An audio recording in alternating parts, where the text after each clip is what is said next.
তিনি সাধুও নন, ঋষিও নন, তিনি যোগী মহাপুরুষ। 160 বছরের জীবন। 12ই জ্যৈষ্ঠ তিনি ঘোষণা করেছিলেন যে আমি এই দেহ খাঁচাটা পরিত্যাগ করব। এই যে অলৌকিকতা, এই অলৌকিকতা কি পুরোটাই মানুষের অনুভূতি বা বিশ্বাস, নাকি সত্যি কিছু ঘটেছিল? একজন নৌকো করে আসছিলেন, বারুদিতে আসছিলেন, কিন্তু সেখানে ঝড় উঠেছে। তো উনি তো লোকনাথ ব্রহ্মচারীকে ডাকছেন, এমনি কিছু মানে বুঝতে পারলেন না, কিন্তু একটা হাত উনি মনে হলো যেন উপর থেকে কেউ দেখাচ্ছে। এবং তারপরে ঝড় থামলো, বারুদিতে এলেন, আসার পরে ঠাকুর হাসছেন, খুব ঝড়ে পড়েছিলিস তো। উনি দেখলেন যে একটি আগুনের গোলার মতন আকাশ থেকে নেমে এসে একটা জায়গায় নিচে নেমে এসেছে। সেই অবস্থাতে গুরু ভগবান উনি জানলেন যে নূতন একটি মানে মহামানব এসেছেন আর কি পৃথিবীতে। লোকনাথ বাবার জন্মস্থান নিয়ে একটা বিতর্ক রয়েছে। কেউ বলেন যে তিনি বারুদিতে জন্মগ্রহণ করেছিলেন। জন্মস্থান প্রসঙ্গে বিতর্ক প্রথম আমিই তুলি। আচ্ছা, আমার লেখা থেকেই বিতর্কের সৃষ্টি হয়েছে। সাধারণ, সহজ সরল এবং কোনো মানে ধর্মীয় গণ্ডির মধ্যে তিনি খুব একটা নিজেকে আবদ্ধ করতে চাইতেন না। এই যে ধর্মীয় আঙ্গিকে তাকে বেঁধে রাখা একটা।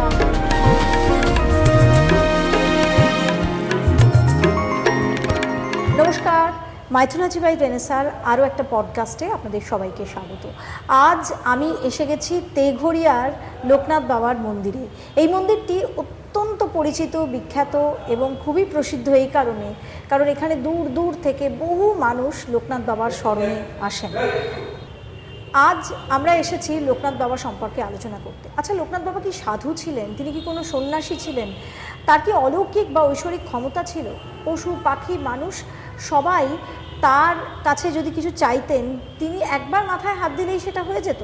তাকে স্মরণ করলেই কি পাওয়া যায়, নাকি তার সম্পর্কে আজও অনেক কিছু রহস্য রয়েছে যা আমাদের অজানা, যার উত্তর এখনও বিজ্ঞান দিতে পারেনি? তিনি কি সত্যিই 160 বছর বেঁচে ছিলেন? এটা কি সত্যিই সম্ভব, নাকি পুরোটাই গল্প? আসুন আজকে সেগুলোই আমরা জানবো। আর এটা জানাবার জন্য যার কাছে এসেছি, যার স্মরণে এসেছি, তিনিও অত্যন্ত বিখ্যাত, পরিচিত, প্রসিদ্ধ এবং আমার অত্যন্ত সম্মানীয় হরিপদ ভৌমিক বাবু, যার কাছে আমরা আরও একটা এপিসোড করেছিলাম পিঠেপুলির উৎসব, এবং যেটা সুপার ভাইরাল হয়েছিল। হরিপদ বাবুর কাছে এই জন্যই এসেছি কারণ লোকনাথ বাবা সম্পর্কে ওনার একটা বিস্তৃত গবেষণা রয়েছে, ওনার বহু বই রয়েছে এই বিষয়ে। আজকের এই অনুষ্ঠান চলুন শুরু করি। আমার প্রথম প্রশ্ন হরিপদবাবু আপনাকে, যে লোকনাথ বাবা তিনি কি সত্যিই কোনো একজন সাধু ছিলেন, সন্ন্যাসী ছিলেন, কোনো ঋষিমুনি ছিলেন, নাকি তার মধ্যে এমন অলৌকিক ক্ষমতা ছিল যেটা বিজ্ঞানও ব্যাখ্যা করতে পারে না? তিনি সাধুও নন, ঋষিও নন, তিনি যোগী মহাপুরুষ।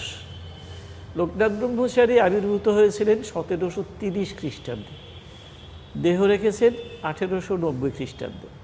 160 বছরের জীবন।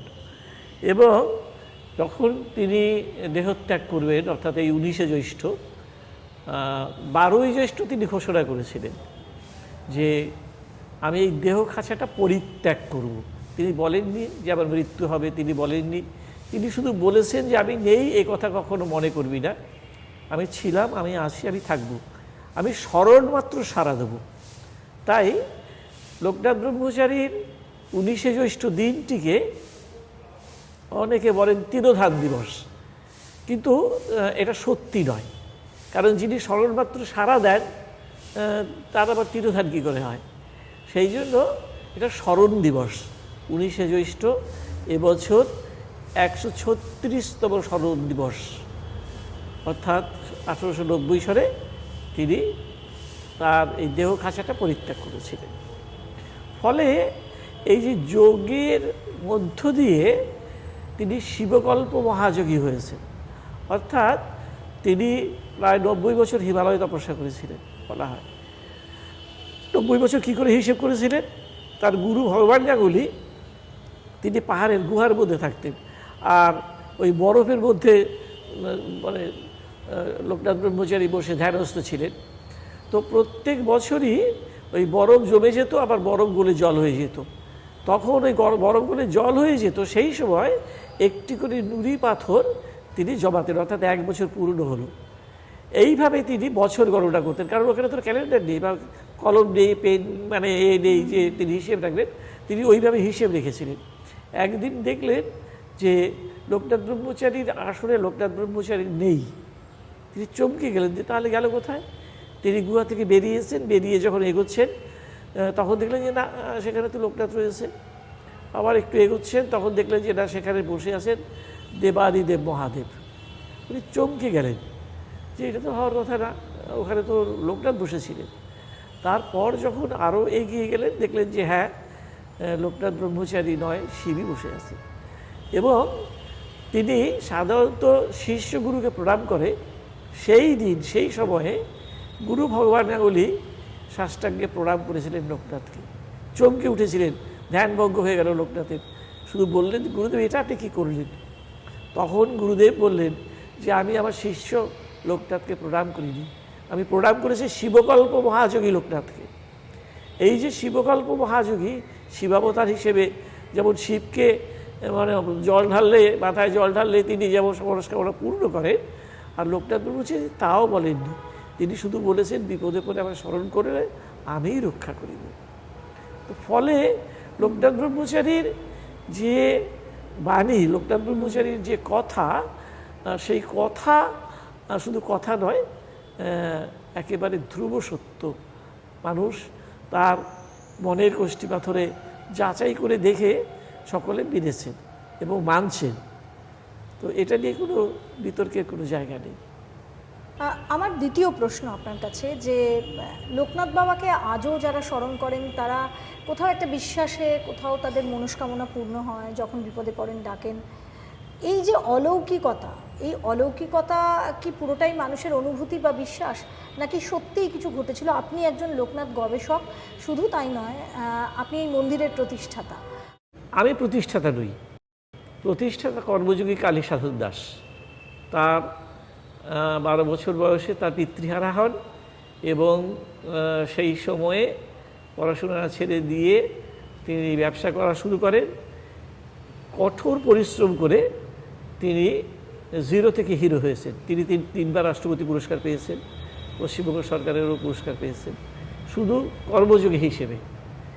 এবং তিনি যখন প্রথমবার রাষ্ট্রপতি পুরস্কার পেলেন, সেই সময় তার ইচ্ছে হলো যে গিরি পঙ্গু গিরি লঙ্ঘাতে পারে। তার প্রমাণ হচ্ছে আমি, কারণ কালী সাধন দাসের মানে বিশ্বাস ছিল যে আমি অশিক্ষিত মানুষ, আমি পড়াশুনো জানি না, আমি ক্লাস 6 পর্যন্ত পড়েছি। সেই জায়গায় দাঁড়িয়ে আজকে আমি রাষ্ট্রপতি পুরস্কার পাচ্ছি। সুতরাং সেটা লোকনাথ ব্রহ্মচারীর অপার করুণা ছাড়া আর কিছু নয়। সুতরাং সেই সূত্রে তিনি বললেন যে আমি কারখানায় ঢোকার মুখে আমি লোকনাথ ব্রহ্মচারীকে প্রতিষ্ঠা করব। কিন্তু প্রতিষ্ঠা করার ইচ্ছে ছিল তার একটা ছোট মন্দির করবে। কিন্তু যখন মন্দিরের আর্কিটেক্ট ইঞ্জিনিয়ারকে ড্রয়িং করতে দেওয়া হলো, তিনি ড্রয়িংটি করে যখন এখানে নিয়ে এলেন, তখন এই মন্দিরের ড্রয়িং। তখন যে এত বড় মন্দির দিয়ে কী করে মানে কী করবেন। তারপরে আমরা যাই লোকনাথ মহানামে প্রচার ভগীরথ দাদু নিত্যগোপাল সাহার কাছে। তখন নিত্যগোপাল সাহা কালীসাধনবাবুকে বললেন যে আপনার চিন্তার কোনো কারণ নেই, খুব ভালো মন্দির হবে, এই ডিজাইনই আপনি করেন। সেই সূত্রেই এই মন্দির তৈরি করা।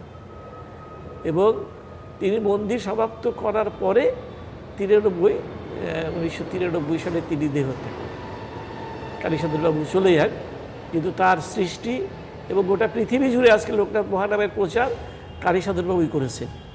তিনি মানে এই লোকনাথ ব্রহ্মচারীকে পকেটে রাখা যায়, মানে ভগবানের পকেটে রাখা যায়, এই ভাবনাটা তিনি প্রথম, আমি যখন কি বললাম যে আমরা লোকনাথ ব্রহ্মচারীর পকেট ছবি আমরা দেব মানুষকে, তখন উনি বললেন যে সেটা কি মানুষ গ্রহণ করবেন কেন? তিনি তো বলেছেন যে যখনই বিপদে পড়িবে আমায় স্মরণ করিবে। তো সেই ভগবান যদি পকেটে থাকে তাহলে তো সে সবসময় বিপদমুক্ত থাকবে। তো ধরুন 50 লাখের উপরে ছবি মিলি হয়েছে। এই যে মানে সব ছোট বড় মাঝারি বিভিন্ন সাইজ যদি মেলানো হয়, প্রায় 68 লক্ষ ছবি বিভিন্ন সাইজ মিলিয়ে বিলি হয়েছিল, পকেট ছবি হয়েছে 50 লক্ষ।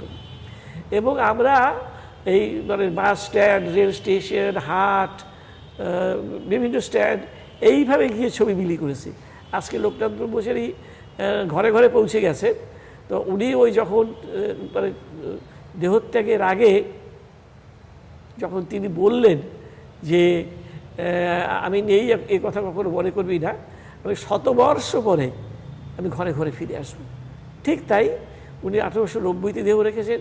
1990-তে 88 থেকে 90 এই 2 বছরের মধ্যে মোটামুটি আমরা ঘরে ঘরে পৌঁছে দিতে পেরেছি এই তেঘরিয়া লোকনাথ মন্দিরের পক্ষ থেকে। আমরা দর্শকদের জানিয়ে দিই যে আজ আমরা লোকনাথ বাবার যে মন্দিরে এসেছি এটা তেঘরিয়ায়, পেয়ারা বাগান, তাই তো? তেঘরিয়াই বলা হয়। তেঘরিয়ার এই মন্দির যেটা প্রতিষ্ঠিত হয়েছিল 1990 সালে, তার মানে আজকে প্রায় 36 বছর হয়ে গেল। তো সেই দিনটা আর আজকের দিনটা অনেকটা তফাৎ, অনেক তফাৎ। তখন কোনো বাড়িঘর ছিল না, শুধু মানে চাষের জমি ছিল একদম। আপনি পূর্ববঙ্গের মানুষ, আপনার সঙ্গে এর আগেও যখন আমরা এপিসোড করেছি, পডকাস্ট করেছি, আপনি বলেছিলেন আপনার সেই স্ট্রাগলের কথা।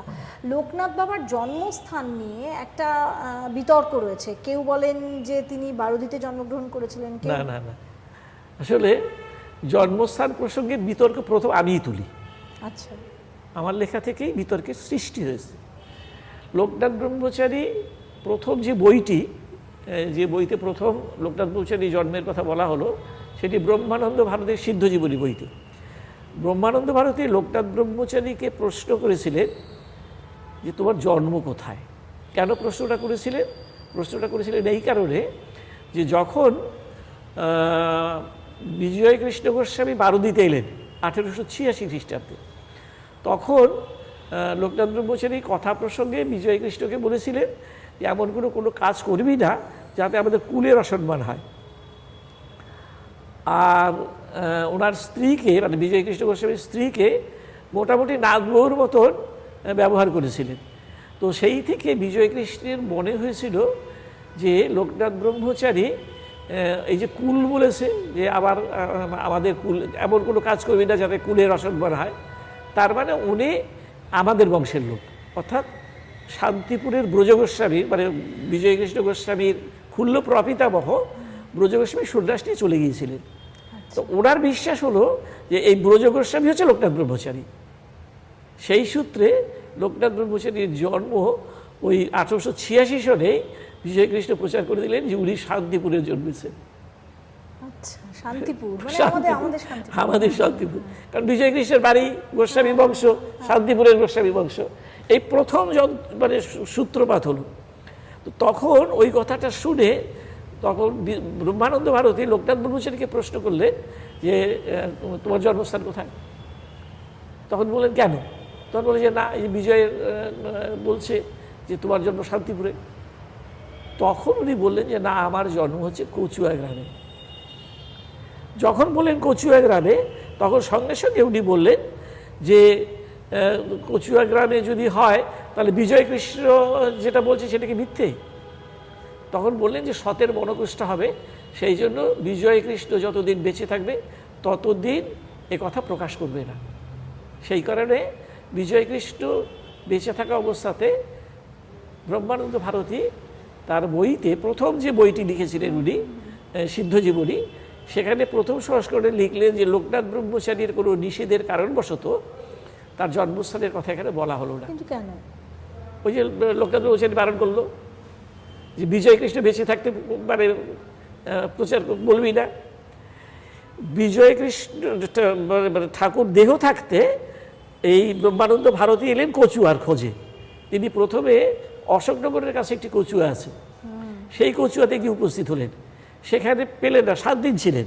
সেখান থেকে এক ভদ্রলোক বললেন যে আপনি কোথায় ভুল জায়গায় এসছেন, আর একটা কচুয়া আছে, আপনি সেখানে যান। তখন ওরা মানে ব্রহ্মানন্দ ভারতী গেলেন এই কাঁকড়া কচুয়া, এই এই এই জায়গাতে। সেইখানে গিয়ে পেলেন যে ভগবান গাঙ্গুলির বাড়ি রয়েছে, গুরু ভগবান গাঙ্গুলি তার বাড়ি রয়েছে, বেণী মাধব তাদের ফ্যামিলি রয়েছে, লোকনাথ ব্রহ্মচারী তাদের ফ্যামিলি রয়েছে। এইটা দেখে উনি সেখান থেকে এলেন মানে ঢাকায় বারোদিতে। বারোদিতে এসে লোকনাথ ব্রহ্মচারীকে বললেন, গ্রামের বর্ণনা দিলেন এবং তিনি স্বীকার করলেন যে ওইটাই আমার জন্মস্থান। সমস্যা এই পর্যন্তই রইল। কিন্তু 1977 সনে একটি নতুন করে দাবি উঠল লোকনাথ ব্রহ্মচারীর জন্ম হচ্ছে চাকলাতে। 1977 সনে চাকলাতে কেন না, লোকনাথ ব্রহ্মচারী একটা কোর্ট এভিডেন্সে মানে বলেছিলেন যে আমি কোর্ট এভিডেন্সটা কোর্ট করছি, কোর্ট এভিডেন্সের তারিখ হচ্ছে 1885-এর 8 এপ্রিল। 1885 সনের 8ই এপ্রিল কোর্টে লোকনাথ ব্রহ্মচারী ওনার আশ্রমে কিছু লোক ঢুকে গিয়ে আগুন টাগুন মানে মশাল টশাল নিয়ে হামলা করেছিল। তখন ওই বাইরে বারান্দায় শোয়া ছিলেন এক ভদ্রলোক, তার মাথা ফাটে এবং নাগেরা তাকে কেন্দ্র করে সেই একটা কেস করে। সেই কেসে সাক্ষী দিতে লোকনাথ ব্রহ্মচারীকে কোর্টে মানে যেতে হয়। তো কোর্টে গেলেন, যাওয়ার পরে তখন যে বয়ানটা লেখা রয়েছে কোর্টে ওনার মানে এভিডেন্সে, সেখানে লেখা রয়েছে my name is Lokenath Brahmachari, age about 60 years, my father's name is Ramnarayan Ghoshal, my home is at mouza Chakla, জেলা থানা বারাসাত। এই কথা কটি লেখা রয়েছে, পরিষ্কার লেখা রয়েছে। এবার প্রশ্ন হলো যে তাহলে কোনটা ঠিক? লোকনাথ ব্রহ্মচারীর কথা অনুযায়ী কচুয়া ঠিক, না কোর্ট এভিডেন্স উনি যেটা বলেছেন সেইটা ঠিক? কোর্ট এভিডেন্সে যেটা মানে বলেছেন সেইটা যদি একটু ভেঙে মানে যদি দেখা যায় তাহলে তার মধ্যে গলদ রয়েছে। গলদ কীরকম? 1885 সনে যখন সাক্ষী দিচ্ছেন তখন তার বয়স হচ্ছে 155 বছর, কিন্তু কোর্ট এভিডেন্সে লেখা রয়েছে যে my name is Lokenath Brahmachari, age about 60 years, মাত্র 60 বছর। তখন তার অরিজিনাল বয়স 155 বছর, তার মানে এটা সঠিক নয়। তারপরে লেখা রয়েছে my name is Lokenath Brahmachari, age about 60 years। তারপরেরটা হচ্ছে by home is at by home is at mouza Chakla. আবার হোম মানে বাড়ি, তো বাড়ি থেকে তো মানে বার্থ প্লেস এস্টাবলিশ হবে না। কেউ যদি বলে যে আপনার বাড়ি কোথায়, আপনি বললেন যে আমি উত্তর কলকাতায় এই জায়গায় থাকি, কিন্তু আপনি জন্মেছেন হয়তো মুর্শিদাবাদে, তো আপনি কি বলবেন যে আপনাকে যে কোথায় থাকেন জিজ্ঞেস করলে আপনি বলবেন যে আমি জন্মেছি মুর্শিদাবাদে? বলবেন না। তার মানে হোম যদি বলে থাকেন, আমি বলেছিলাম ওদেরকে যে যদি হোম বলে আপনি বলুন যে লোকনাথ ব্রহ্মচারীর বাড়ি পৈতৃক ভিটে, আমি মেনে নেব, কিন্তু জন্ম ভিটে হবে না। কারণ লোকনাথ ব্রহ্মচারী নিজে বলেছেন আমার জন্ম কচুয়াতে, সেই জায়গায় দাঁড়িয়ে কখনো হতে পারে না।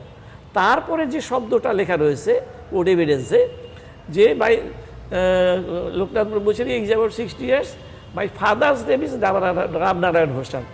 কোর্টে দাঁড়িয়ে একজন সন্ন্যাস নেওয়ার মানুষ, ওই রকম মহাযোগী, সে কখনো গীতায় হাত রেখে তার পূর্বাশ্রমের কথা বলতে পারে না, অসম্ভব।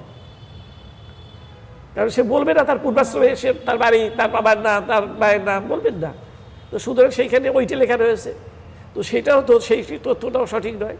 তারপরে লেখা রয়েছে by home is at mouza Chakla, জেলা থানা, বাই হোম ইজ মৌজা চাকলা, জেলা থানা বারাসাত। তাহলে বারাসাত জেলা কবে হয়েছে? বারাসাত জেলা হয়েছে 1834 খ্রিস্টাব্দে। আর লোকনাথ ব্রহ্মচারী সাক্ষী দিয়েছেন 1885 খ্রিস্টাব্দে। 1834 খ্রিস্টাব্দে বারাসাত জেলা হয়, 1861 খ্রিস্টাব্দে বারাসাত জেলা উঠে যায়, আর সাক্ষী দিচ্ছেন 85-তে, তো তখন তো বারাসাত জেলাই নেই। তাহলে কী করে হলো? অর্থাৎ নাগেরা তারা ওই একটি হেরাফেরি করেছিল, যার সেই কারণে ওই জায়গাটায় ওই বিতর্কিত হয়ে রয়েছে। হ্যাঁ, নাগ জমিদার। ঠিক আছে, তো তারা আমাদের বক্তব্য হচ্ছে যে আমরা যেটা বলি যে আপনি কেন লোকে চাপিয়ে দেবেন, যার যেখানে মনে হবে সে সেইখানে যাক না, এইটা নিয়ে বিতর্কের কেন? বিতর্ক হবে কেন? বারোদি হচ্ছেন ওনার মানে উনি 29 বছর ওই বারোদিতে লীলা করেছেন, ওনার লীলাভূমি। উনি 1861 খ্রিস্টাব্দে বারোদিতে আসেন, 1890 খ্রিস্টাব্দে উনি দেহত্যাগ। কিন্তু একটা আশ্চর্য বিষয় আপনি এক্ষুনি বললেন, যেটা আমরা সবাই শুনেছি, 160 বছর বেঁচে ছিলেন। আজ পর্যন্ত আমরা কাউকে শুনিনি। 125 এই কয়েকদিন আগেই একজন মারা গেলেন, তিনিও এক যোগী পুরুষ, কাশিতে ছিলেন তিনি। আর লোকনাথ বাবা বেঁচে ছিলেন 160 বছর। লোকস্বামী 350 বছর বেঁচে ছিলেন। এটা কি সত্যি, মানে এরকম, মানে এটা কি যোগ সাধনার দ্বারা করা হয়েছিল নাকি এটা পুরোটাই মিথ? লোকনাথ ব্রহ্মচারী শুধু নয়, যোগী পুরুষেরা তারা প্রত্যেকেই ইচ্ছা মৃত্যুর অধিকারী। তারা যেদিন ইচ্ছা করবে সেই দিন তারা দেহত্যাগ করতে পারে। ফলে যোগীদের কখনো ওই মানে হিসেব করে বলা যাবে না যে উনি তৈলঙ্গ স্বামী 350 বছর বেঁচে ছিলেন। দীর্ঘায় বহু যোগী আছে, বহু যোগী ঋষি আছে, আজও আছে, আজও আছে। আজও আপনি যদি ঋষিকেশে যান, ঋষিকেশের দুর্গম অঞ্চলে যান, সেই সমস্ত জায়গায় এখনও যোগী বহু 150, 200, 250 বছরের যোগী এখনও আছে। লোকনাথ বাবার জীবনের সবথেকে অবিশ্বাস্য ঐশ্বরিক বা অলৌকিক ঘটনা এমন 3টে ঘটনা যদি আপনি বলেন। অলৌকিক কাহিনীর কোনো সীমা পরিসীমা নেই। যে কোনো মানুষই যে কোনোভাবে এখনও মানে আমার মানে চোখের সামনেই অনেক মানুষ আছেন যারা নানান রকমভাবে এই যুগেও বলেন। আর লোকনাথ ব্রহ্মচারী বেঁচে থাকতে তো প্রশ্নই ছিল না যে, এবং শুধু তাই নয়, তিনি কোনো ধর্মান্ধতায় ছিলেন না। লোকনাথ ব্রহ্মচারী তিনি সবসময় সব মানুষের জন্যই ছিলেন। এবং মানে অলৌকিক ঘটনা অজস্র আছে। যেমন ধরুন, একজন নৌকো করে আসছিলেন বারোদিতে আসছিলেন, কিন্তু সেখানে ঝড় উঠেছে। তো উনি তো লোকনাথ ব্রহ্মচারীকে ডাকছেন এমনি কিছু মানে বুঝতে পারলেন না, কিন্তু একটা হাত উনি মনে হলো যেন উপর থেকে কেউ দেখাচ্ছে। এবং তারপরে ঝড় থামলো, বারোদিতে এলেন, আসার পরে ঠাকুর হাসছেন, খুব ঝড়ে পড়েছিলিস তো। বিজয় কৃষ্ণ গোস্বামী যখন বৃন্দাবনে ছিলেন, বৃন্দাবনে তিনি হঠাৎ করে ডবল নিউমোনিয়া হয় এবং ডাক্তাররা বলে দিয়েছিল যে উনি মারা গেছেন প্রায়। তো মারা গেছেন, সেই সময় নাম সংকীর্তন চলছে।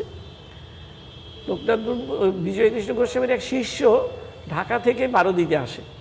বারোদিতে এসে লোকনাথ ব্রহ্মচারীকে বললেন যে আমার গুরুর অবস্থা খুব খারাপ। তখন লোকনাথ ব্রহ্মচারী ছেড়ে বললেন যে ও কিছু হবে না, কিছু করার নেই, ও চলে গেছে, আমি তো আছি। তখন বলছে না, তোমাকে আমি চাই না, আমি আমার গুরুকে চাই, তুমি যেভাবে হোক আমার গুরুকে ফেরত দাও। তখন বললো যে ঠিক আছে, তোর গুরু ভক্তি তোর গুরুকে ফেরত দেবে, ঠিক আছে তুই ঢাকা যা, গিয়ে টেলিগ্রাম পাবি। তো সে তো চলে গেছে ঢাকায়। এবং ঢাকায় যাওয়ার পরে বিজয়কৃষ্ণ গোস্বামীর স্ত্রী এবং অন্যান্য সকল আত্মীয় স্বজন তারা জাহাজে করে বেরিয়েছেন বৃন্দাবনে যাবেন বলে। তো সেই সময় হঠাৎ করে যোগমায়া দেবী মানে বিজয়কৃষ্ণের স্ত্রী হঠাৎ ওরকে বলছে যে দেখো আকাশপথে, ওই দেখো লোকনাথ ব্রহ্মচারী আকাশপথে যাচ্ছেন। সেখান থেকে তিনি হাত দেখিয়ে অভয় দিচ্ছেন যে চিন্তার কোনো কারণ নেই, আমি যাচ্ছি। তো সেখানে তাকে বাঁচিয়ে নিয়ে এসছে। এবং এটা আজকের যুগেও ঘটে, আজকের যুগেও হচ্ছে, প্রতি মুহূর্তে হচ্ছে। এটা তো অলৌকিকতাই, মানে বা ঐশ্বরিক ক্ষমতা না হলে এটা হয় না।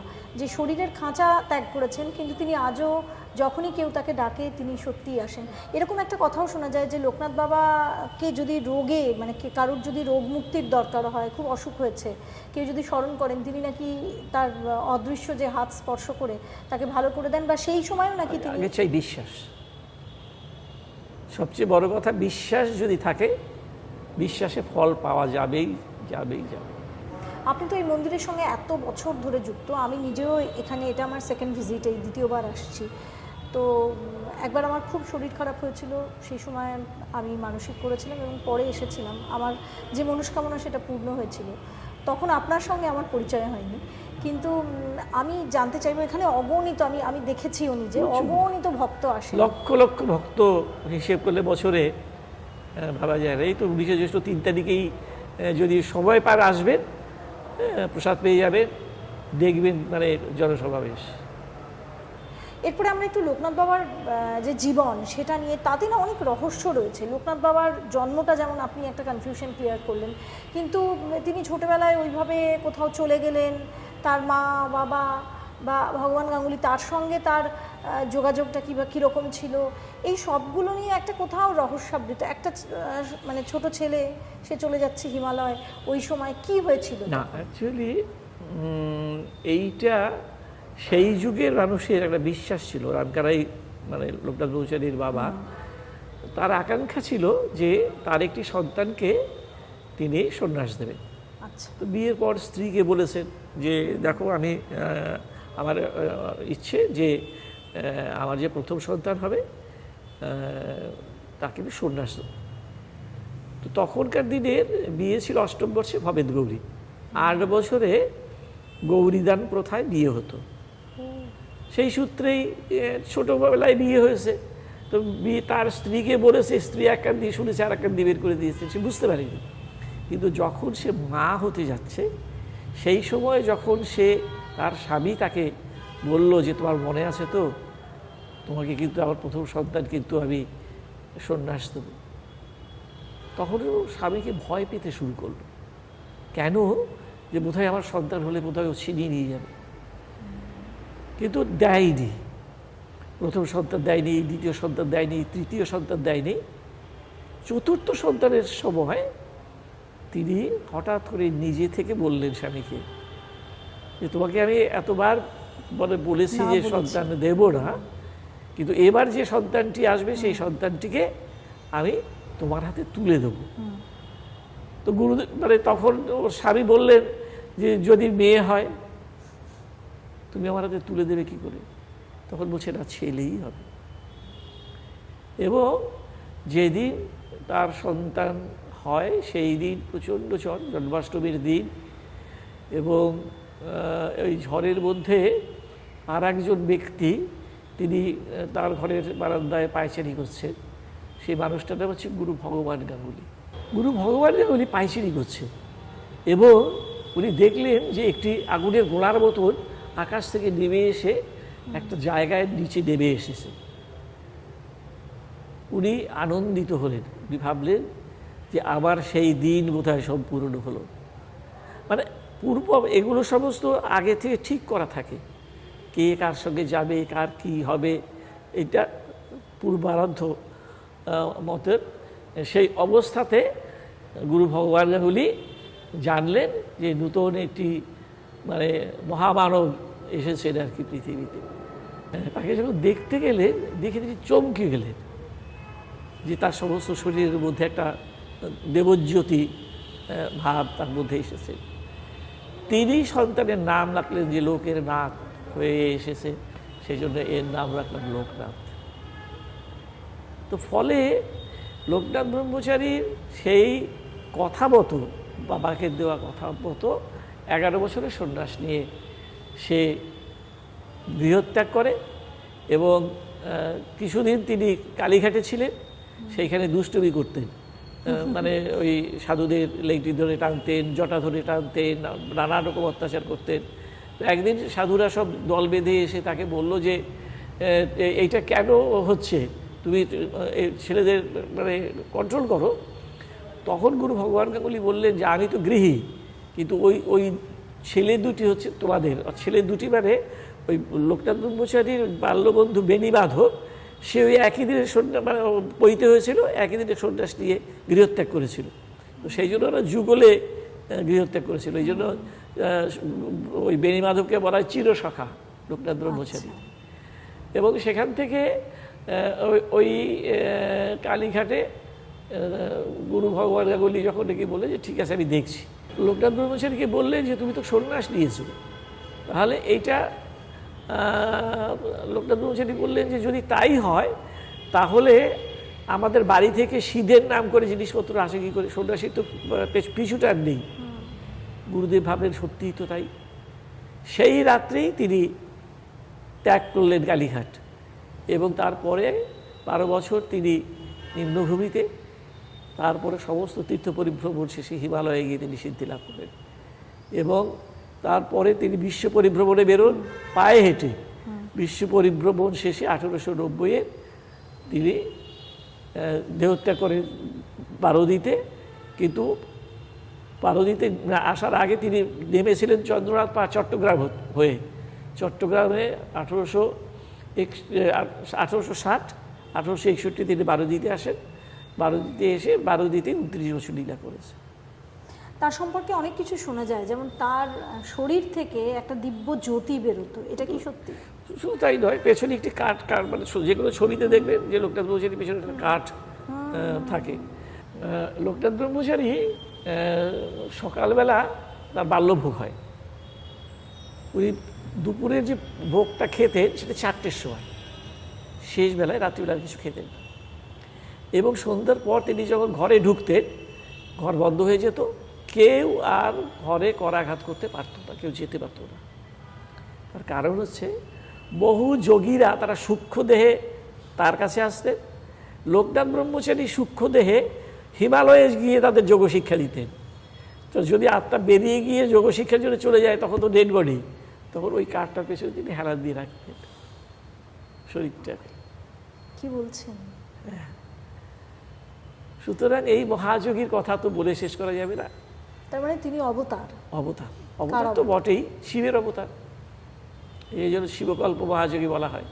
কিন্তু তিনি কোনো ধর্মের বেড়াজাল রাখেন না, বেড়াজাল রাখেন। সব ধর্মের মানুষই তার কাছে এসেছে, এটাও তো তার চারিত্রিক একটা বৈশিষ্ট্য এবং প্রধান বৈশিষ্ট্য। এটা হিন্দু ধর্মের একটা অন্য দিক। হ্যাঁ, বাংলাদেশে যদি আপনি যান তাহলে বাংলাদেশের ওই বারোদি গ্রামে যদি মন্দির পরিক্রমার সময় দেখেন তাহলে দেখবেন শতকরা 60 যদি হিন্দু হয় তার 40 মুসলমান তার কাছে আসতেন, তার কাছে আসছেন। এবং ওই মুসলিম মেয়েরা তারা বোরকা পরেই মন্দির পরিক্রমা করছে এখনো। প্রতিদিন যদি 500 লোক হয় তার মধ্যে 400 লোকের উপরে যদি হিন্দু হয় 100-150 লোক আপনি মুসলিম থাকবেই থাকবে। তারা জানেন যে তিনি হ্যাঁ।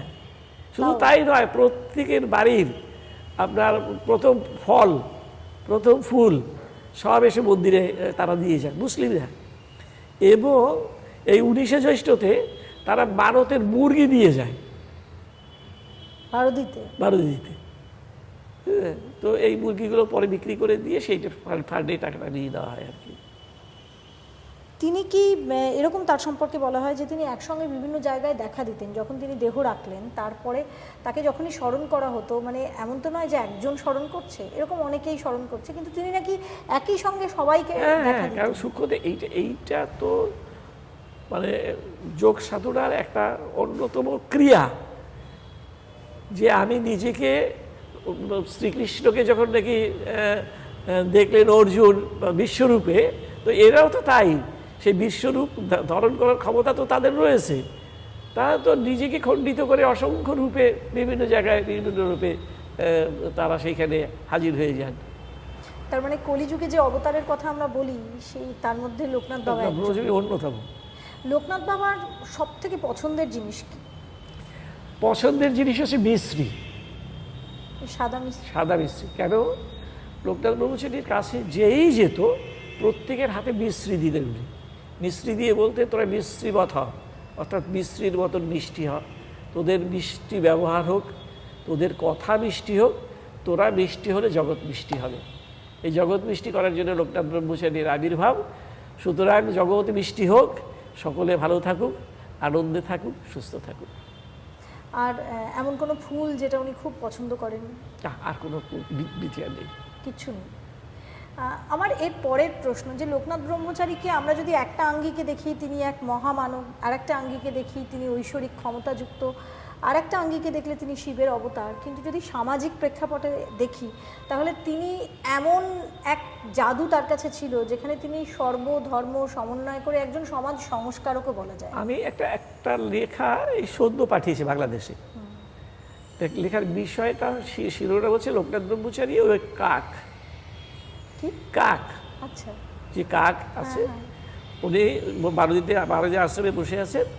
ওই এক ভদ্রলোক, তিনি পণ্ডিত মানুষ, তিনি এসে লোকনাথ ব্রহ্মচারীর সঙ্গে ধর্মালোচনা করার জন্য তো বারান্দায় বসেছেন।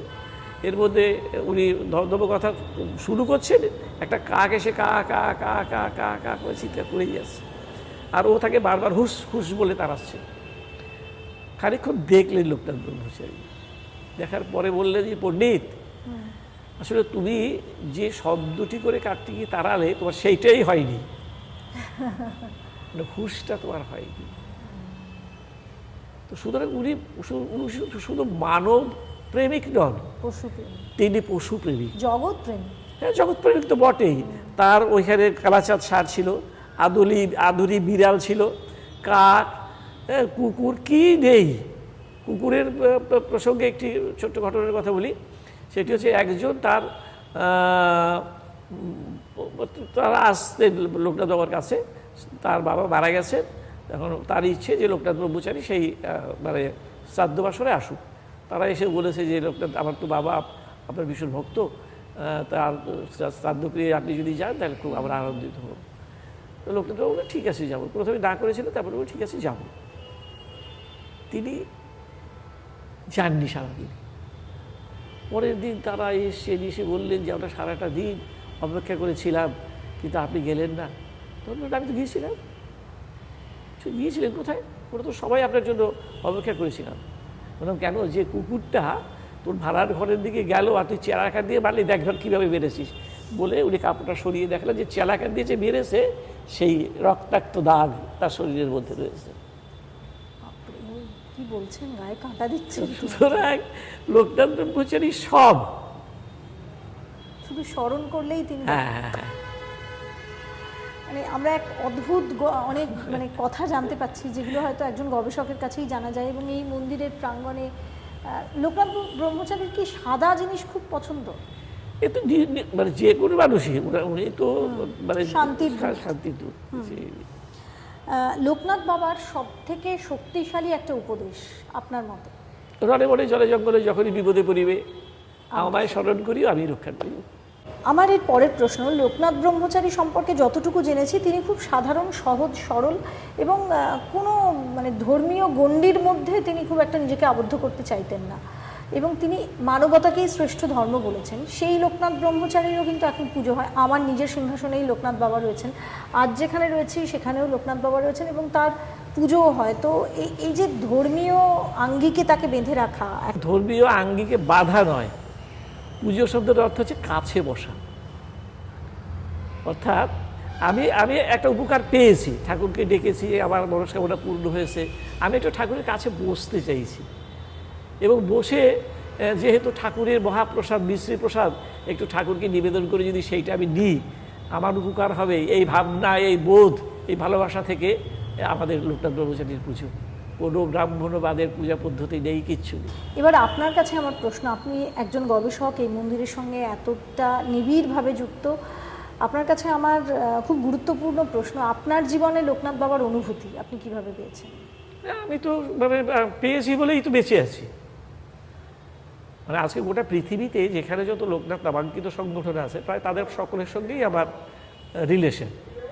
তো ধরুন ওই হিউস্টনে একটা নতুন মন্দির তৈরি হলো, মানে তারা আমার কথার বাইরে গিয়ে একটি কাজও করে না, মানে এইরকম আর কি পরিস্থিতিটা।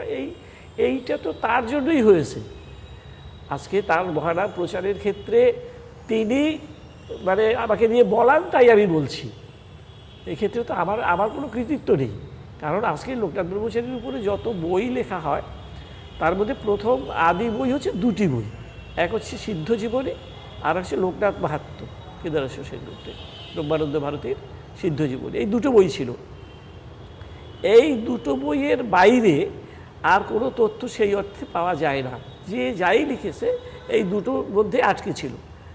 আমি বিভিন্ন উপাদান, বিভিন্ন মানে সেই যুগের পত্র পত্রিকা, বিভিন্ন এই ঘেটে সমস্ত তথ্য, প্রচুর তথ্য, মানে এখন যারা বই লেখেন তার মধ্যে 80% তথ্য আমার সংগৃহীত তথ্য। লোকনাথ বাবার অনেক অলৌকিক ঐশ্বরিক ঘটনার কথা আমরা শুনেছি, কিন্তু এমন দুটো ঘটনা যেটা আপনাকে গবেষক হিসাবে একেবারে নাড়া দিয়ে গেছে এবং তার উপস্থিতি, তার মহত্ব, তার মাহাত্ম্য যেটা অন্য সবার থেকে আলাদা। আমার জীবনের কথাই আমি যদি বলি, আমার বড়দা আর কি, আমরা 4 ভাই 4 বোন। এই লোকনাথ মন্দির যেটা, সেটা হচ্ছে আমার সেজো মানে আমার মেজদি আর কি, মেজো জামাইবাবু তার প্রতিষ্ঠিত এই মন্দির। তো আমার বড়দা একবার শরীর খারাপ হয় এবং লিভার প্রবলেম তৈরি হয়। ডক্টর রূপক মিত্র সেই সময় বিখ্যাত ডাক্তার, তিনি ওনাকে বললেন যে আপনি এক কাজ করুন, বায়োপসি করার জন্য লিখে দিন। তো আমি একটু ওই খবরটা শুনে আমি গেলাম আমাদের লোকনাথ মিশনের প্রতিষ্ঠাতা, মানে আমাদের নিত্যগোপাল সাহা, লোকনাথ মহানামের প্রচার ভগীরথ বলা হয় তাকে, তার কাছে গেলাম শালকিয়াতে গিয়ে বললাম যে দাদু এরকম দাদাকে তো বায়োপসি করতে বলা হয়েছে। তো আমি কখনো লোকনাথ ব্রহ্মচারীর কাছে কিছু চাইনি এবং চাইবও না, কারণ ওনার একটা ডিউটি আছে, আমার একটা ডিউটি আছে। আমার ডিউটি ওনার মহানাম প্রচার করা, এটা যদি আমার ডিউটি হয়ে থাকে তাহলে আমাকে দেখাশোনার দায়িত্বটা ওনার, সেটা হ্যাঁ সেটা কিন্তু মানে আমার নয়, এটা আমি বিশ্বাস করি। তো সুতরাং সেই জায়গা থেকে আমার করণীয় কী আছে, কেননা যদি দাদার বায়োপসি করতে হয় এবং তারপরে যদি কোনো ঘটনা ঘটে, তাহলে আমি যে জোর গলায় লোকনাথ ব্রহ্মচারীর মহানাম প্রচার করছি সেই কনফিডেন্সটা কিন্তু আমি হারিয়ে ফেলব, আমি বলতে পারবো না। সুতরাং আমার করণীয় কী আছে, বলছে কিচ্ছু করতে হবে না, আপনি ওকে আমি একটু চরণ তুলসী দিচ্ছি ঠাকুরের, ওনার বাড়িতে ঠাকুরের প্রথম লোকনাথ ব্রহ্মচারীর মূর্তি ওনার বাড়িতে প্রতিষ্ঠা হয়েছিল, সেইখান থেকে উনি একটু আমাকে ওই চরণ তুলসী দিয়ে দিলে, একটু চরণামৃত দিয়ে দিলেন, বললেন যে এইটা মানে বলবেন যে চরণ তুলসীটা খেয়ে নিতে, আর একটু ওই চরণামৃত একটু পায়ে, আর বায়োপসি করতে হবে না, আপনি যান। সেই দাদা এখনও বেঁচে আছে। মানে এটাই তার মাহাত্ম্য, এটাই তার মহত্ব এবং অলৌকিকতা বা ঐশ্বরিক। আমার মনে হয় এই কারণেই মানুষ এত দূর থেকে এখানে ছুটে আসে মন্দিরে তার কাছে। কিন্তু আমার মনে হয় যে মন্দিরে যাওয়ারও তো দরকার নেই, যেখানে মানুষ যে অবস্থায় তাকে স্মরণ করবে তাকে পাবে। আমি দেখেছি আমার বাড়ির সিংহাসনে আমি লোকনাথ বাবা এই মন্দিরে আসার পরেই গিয়ে কিন্তু আমি একটি মূর্তি স্থাপন করি, এবং সত্যি তখন আপনার সঙ্গে পরিচয়ও হয়নি। সেখানে কিন্তু আমি রোজ পুজোও দিতে পারি না, কারণ এদিক ওদিক যাতায়াতের জন্য, কিন্তু ওই যে মনে স্মরণ করি তাতেই যথেষ্ট। আমার শেষ প্রশ্ন, যে এই কলিযুগে এত কিছু মানে নানান রকমের মানুষের সমস্যা, অনেক কিছু ঘটনা, সব কিছু বেড়ে যাচ্ছে, মানুষে হানাহানি, ধর্মীয় নানান রকম বিবাদ, এই সব কিছু রয়েছে। লোকনাথ বাবার কোন মেসেজ এখানে সব থেকে বেশি মানে গুরুত্বপূর্ণ? মিষ্টি তো মেসেজ, মিষ্টি, তোর কথা মিষ্টি হোক, তোমার ব্যবহার মিষ্টি হোক, তোমরা মিষ্টি হলে জগৎ মিষ্টি হবে, এর থেকে বড় মেসেজ তার কিছু হয় না।